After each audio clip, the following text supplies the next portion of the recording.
Lava എന്ന ബ്രാൻഡിന്റെ lava bold 5G എന്ന പുതിയൊരു സ്മാർട്ട് ഫോൺ ഇന്ത്യൻ മാർക്കറ്റിൽ ലോഞ്ച് ചെയ്തിട്ടുണ്ട്. 10,500 രൂപ പ്രൈസ് റേഞ്ചിലായിട്ടാണ് ഈ സ്മാർട്ട് ഫോൺ ലോഞ്ച് ചെയ്തിരിക്കുന്നത്. ഇപ്പം ഓഫറും കൂടി കഴിഞ്ഞിട്ടുള്ള പ്രൈസിംഗ് ആണ്, അത് ഒന്ന് ഓർത്ത് വെക്കുക.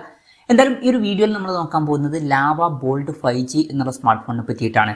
അപ്പം നമ്മൾ ആദ്യം ഫീച്ചേഴ്സും കാര്യങ്ങളൊക്കെ നോക്കുകയാണെന്നുണ്ടെങ്കിൽ ഡിസ്പ്ലേയുടെ കാര്യത്തിൽ ഈ ഒരു സ്മാർട്ട് ഫോണിൽ 6.6 ഇഞ്ചിന്റെ ഫുൾ HD+ ഡിസ്പ്ലേ ആണ് വരുന്നത്. AMOLED ഡിസ്പ്ലേ ഇതിൽ കൊടുത്തിട്ടുണ്ട്. ഈ ഒരു 10,500 രൂപ പ്രൈസ് റേഞ്ചിലൊക്കെ ഫുൾ HD റെസൊല്യൂഷൻ വരുന്ന AMOLED ഡിസ്പ്ലേ കിട്ടുന്നു എന്നുള്ളത് എടുത്തു പറയേണ്ട ഒരു നല്ല കാര്യം തന്നെയാണ്. അതുമാത്രമല്ല, ഇതിൽ കർവ്ഡ് ആയിട്ടുള്ള ഡിസ്പ്ലേയും കൊടുത്തിട്ടുണ്ട്. അതും ഹൈലൈറ്റ് ആയിട്ടുള്ള ഒരു ഫീച്ചർ തന്നെയാണ്. ഈ രണ്ട് കാര്യങ്ങളാണ് ഇതിൽ ഹൈലൈറ്റ് ആയിട്ടുള്ള കാര്യങ്ങളായിട്ട് വരുന്നത്. പഞ്ചോൾ ഡിസൈൻ വരുന്നുണ്ട്. പഞ്ചോൾ വരുന്ന ടോപ്പ് സെൻറ്റർ ഭാഗത്തായിട്ടാണ് 120 Hz റിഫ്രഷ് റേറ്റ് ഇതിൽ സപ്പോർട്ട് ചെയ്യുന്നുണ്ട്. അപ്പോൾ ഡിസ്പ്ലേ ഫീച്ചേഴ്സ് മൊത്തത്തിൽ നോക്കുമ്പോൾ വളരെ മികച്ച ഡിസ്പ്ലേ ഫീച്ചേഴ്സ് ഇതിൽ വരുന്നുണ്ട്. AMOLED ഡിസ്പ്ലേയും കർവ്ഡ് ഡിസ്പ്ലേ ഒക്കെ ഈ ഒരു പ്രൈസ് റേഞ്ചിൽ എടുത്തു പറയേണ്ട കാര്യങ്ങളാണ്. ഇപ്പം കർവ്ഡ് ഡിസ്പ്ലേയുമായിട്ട് വരുന്ന ഏറ്റവും കുറഞ്ഞ പ്രൈസ് റേഞ്ചിൽ വരുന്ന ഒരു ഫോൺ കൂടിയാണ് ഈ ഒരു ഫോൺ. അപ്പോൾ നിങ്ങൾക്ക് കുറഞ്ഞ പ്രൈസ് റേഞ്ചിൽ കർവ്ഡ് ഡിസ്പ്ലേയുമായിട്ട് വരുന്ന ഫോൺ വേണമെന്നുണ്ടെങ്കിൽ ഈ ഫോണാണ് ഇപ്പോൾ കൺസിഡർ ചെയ്യാൻ പറ്റിയിട്ടുള്ള ഓപ്ഷനായിട്ട് വരുന്നത്. പിന്നെ in display finger print sensor ഇതിൽ വരുന്നുണ്ട്. IP64 റേറ്റിംഗ് സപ്പോർട്ട് ചെയ്യുന്നുണ്ട്. ഈ ഒരു പ്രൈസ് റേഞ്ചിൽ നല്ലൊരു IP റേറ്റിംഗ് തന്നെയാണ് ഇത്. പിന്നെ ഈ ഫോണിന്റെ സഫയർ ബ്ലൂ എന്നുള്ള ഒരു കളർ വേരിയന്റ് ആണ് ഇപ്പോൾ ലോഞ്ച് ചെയ്തിരിക്കുന്നത്. ഇനി പ്രോസസറിന്റെ കാര്യം പറയുകയാണെന്നുണ്ടെങ്കിൽ MediaTek Dimensity 6300 എന്ന പ്രോസസർ ഇതിൽ കൊടുത്തിട്ടുണ്ട്. ഈ ഒരു പ്രൈസ് റേഞ്ചിൽ ഇത് അത്യാവശ്യം തിരക്കുള്ള നല്ലൊരു പ്രോസസറൊക്കെ തന്നെയാണ്. ഈ ഒരു പ്രൈസ് റേഞ്ചിന് പറ്റിയിട്ടുള്ള ഒരു പ്രോസസറും ഇതിൽ വരുന്നുണ്ട്. ഇപ്പം ഇതിൽ കർവ്ഡ് ഡിസ്പ്ലേ കൊടുത്തു എന്ന് വെച്ചിട്ട് പ്രോസസറിന്റെ കാര്യത്തിൽ അവർ കോംപ്രമൈസ് വരുത്തിയിട്ടില്ല. പൊതുവെ അവിടെയാണ് കോംപ്രമൈസ് കാണാറ്, പക്ഷെ അവിടെ കോംപ്രമൈസ് വരുത്തിയിട്ടില്ല എന്ന് തന്നെ പറയേണ്ടി വരും. ഈ ഒരു പ്രൈസ് റേഞ്ചിൽ തിരക്കില്ലാത്തൊരു പ്രോസസറാണ് ഇത്. പിന്നെ 5G സപ്പോർട്ടും കാര്യങ്ങളൊക്കെ ഇതിൽ വരുന്നുണ്ട്. ഈ ഒരു ഫോണിന്റെ base വേരിയന്റിൽ 4GB RAM 128GB internal ആണ് വരുന്നത്. 6GB RAM 128GB ഇന്റേണലുമായിട്ട് വരുന്ന ഒരു വെർഷനും വരുന്നുണ്ട്. 8GB RAM 128GB ഇന്റേണലുമായിട്ട് വരുന്ന ഒരു വെർഷനും വരുന്നുണ്ട്. വെർച്വൽ റാം എന്നുള്ള ഫീച്ചർ ഇതിൽ കൊടുത്തിട്ടുണ്ട്. അതായത് എക്സ്ട്രാ റാം വേണ്ട സമയത്ത് ഇന്റേണൽ മെമ്മറിയിൽ നിന്ന് കുറച്ച് മെമ്മറി എടുത്തിട്ട് അത് റാം ആയിട്ട് യൂസ് ചെയ്യുന്നതായിരിക്കും.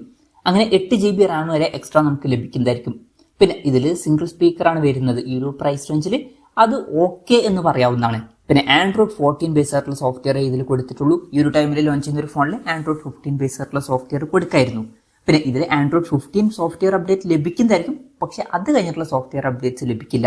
രണ്ടു കൊല്ലത്തെ സെക്യൂരിറ്റി അപ്ഡേറ്റ്സ് ലഭിക്കുന്നതായിരിക്കും. ക്യാമറയുടെ കാര്യം പറയുകയാണെന്നുണ്ടെങ്കിൽ ഫോണിന്റെ പിന്നിൽ ഡ്യുവൽ ക്യാമറ സെറ്റപ്പാണ് വരുന്നത്. 64 മെഗാപിക്സൽ മെയിൻ ക്യാമറ സെൻസർ ഇതിൽ കൊടുത്തിട്ടുണ്ട്. രണ്ടാമത് ഒരു AI സെൻസറും വരുന്നുണ്ട്. ഫ്രണ്ടിൽ 16 മെഗാപിക്സൽ സെൽഫി ക്യാമറ ആണ് വരുന്നത്. ഈ ഒരു പ്രൈസ് റേഞ്ചിൽ തിരക്കേടില്ലാത്തൊരു ക്യാമറ സ്പെസിഫിക്കേഷൻ വരുന്നുണ്ട് എന്ന് പറയാവുന്നതാണ്. ബാറ്ററിയുടെ കാര്യത്തിൽ 5000 mAh ബാറ്ററിയാണ് വരുന്നത്. 33 വാട്ടിന്റെ ഫാസ്റ്റ് സപ്പോർട്ട് വരുന്നുണ്ട്. തിരക്കേടില്ലാത്തൊരു ചാർജിങ് സ്പീഡ് തന്നെയാണ് ഈ ഒരു പ്രൈസ് റേഞ്ചിൽ. Type-C ചാർജിംഗ് പോർട്ടും ഇതിൽ കൊടുത്തിട്ടുണ്ട്. അപ്പോൾ തിരക്കേടില്ലാത്തൊരു ബാറ്ററി സെറ്റപ്പ് ഇതിൽ വരുന്നുണ്ട് എന്ന് പറയാവുന്നതാണ്.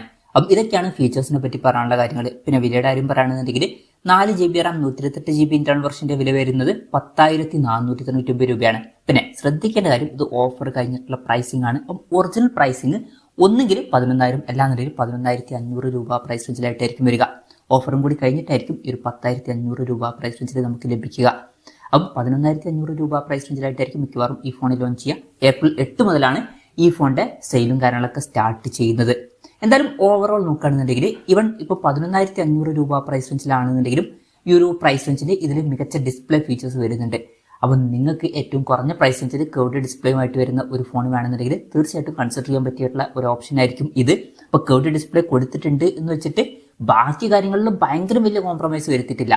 തിരക്കേടില്ലാത്ത പ്രോസസറും തിരക്കേടില്ലാത്ത ഓൺ പേപ്പർ ക്യാമറ സ്പെസിഫിക്കേഷനും തിരക്കേടില്ലാത്തൊരു ബാറ്ററി സെറ്റപ്പ് കൊടുത്തിട്ടുണ്ട്. അപ്പം അത്യാവശ്യം നല്ലൊരു ഫോണാണ് ഈ ഒരു പ്രൈസ് റേഞ്ചിൽ എന്ന് പറയാവുന്നതാണ്. അപ്പം നിങ്ങൾ ഈ ഒരു പ്രൈസ് റേഞ്ചിൽ കർവ്ഡ് ഡിസ്പ്ലേയുമായിട്ട് വരുന്ന ഒരു ഫോൺ നോക്കുകയാണെന്നുണ്ടെങ്കിൽ തീർച്ചയായിട്ടും കൺസിഡർ ചെയ്യാൻ പറ്റിയിട്ടുള്ള ഒരു ഓപ്ഷൻ തന്നെയാണ്. ബാക്കി കാര്യങ്ങളിലും വലിയ കോംപ്രമൈസ് വരുന്നില്ല എന്നും പറയാവുന്നതാണ്. അപ്പം ഈ ഒരു പ്രൈസ് റേഞ്ചിൽ ഇത് മികച്ചൊരു ഫോണായിട്ടാണ് എനിക്ക് പേഴ്സണലി തോന്നിയിട്ടുള്ളത്. ഈ ഒരു ഫോണിനെ പറ്റിയിട്ടുള്ള നിങ്ങളുടെ അഭിപ്രായം ജസ്റ്റ് ഒന്ന് കമന്റ് ചെയ്യുക.